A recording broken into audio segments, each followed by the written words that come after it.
Walong senior citizen mula sa Barangay Marilag ang nagsampang ng reklamo sa Anti-Red Tape Authority laban sa National Commission on Senior Citizen dahil sa umano'y matagal na pagkakaantala ng kanilang 10,000 pesos cash gift.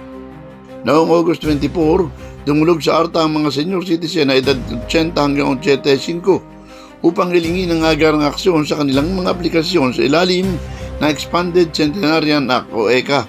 Sa ilalim ng batas, ang mga Pilipinong umaabot sa edad ng 80, 85, 70 at 75 ay kwalipikado na makatanggap ng 10,000 cash gift habang 100,000 naman ang ipinagkakaloob sa mga umaabot sa 100 taong gulang.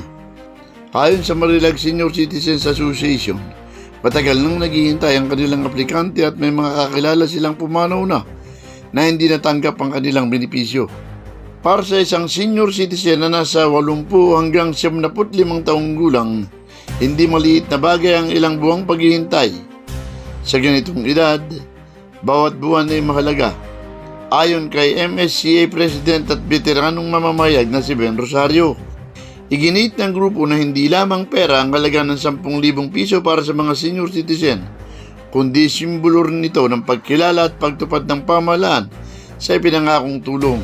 Sinabi rin ng MSCA na hindi lamang sa Quezon City nararanasan ng problema dahil 10,000 senior citizen sa buong bansa ang naghihintay umano sa kanilang cash gift. Panawagan ng grupo sa mga nahuhulan, pabilisin ang proseso at huwag nang patagalin ang benepisyong inilaan para sa mga nakakatanda.